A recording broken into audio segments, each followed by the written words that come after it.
PSP मनोरंजन films, Vithan बाजार, समस्तीपुर।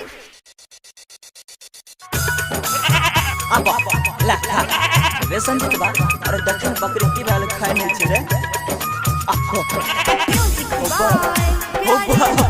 की भेल रे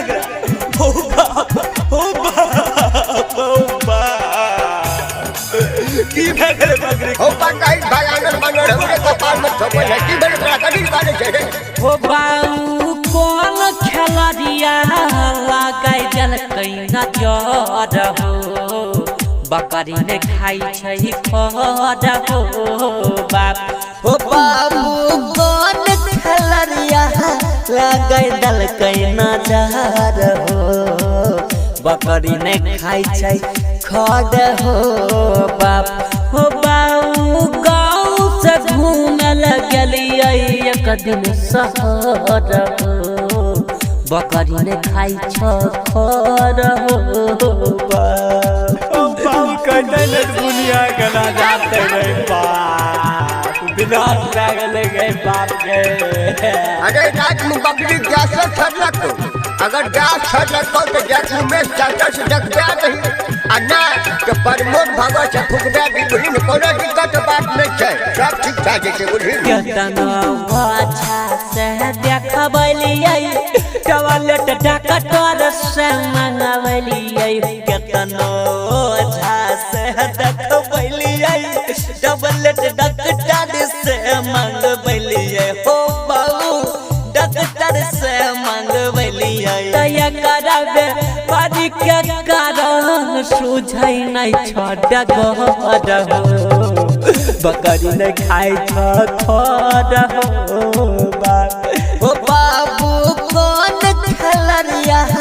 लगाई दल कैना जर हो बकरी ने खाई छै खर हो बाप हो एकरा बिना सुन लागै छी कैर हो बकरी नै खाई छै खर हो आप तू बुढ़ी भांडा बेचना छोड़ अब हम कुछ दिमाग लग बैठी ओम दादा ओम दादा पकड़ा गलो एकरा बड़का डरे तो बना बट्टू ढका देले छो एकरा छोड़ के दोसर बकरी पटिया ले को है लोग में एकरा ओने नहीं भेज रहल छो तजे के करबलियै कसरा राइटर प्यार जी से लेलियै भाड़ा जाके करबलियै कसरा राइटर प्यार जी से लेलियै भाड़ा हो बाऊ प्यार से लेलियै भाड़ा पता चललै धोखा देलकै कोरोना भर हो उहे से नहीं खाई छै खर हो बाप हो बाबू कोन खेलरिया लगाई दल कैना जर हो बकरी ने खाई छै खर हो बाप तो प्यारे अर्जुन संदीप लाल नहीं सही पैतन हर हो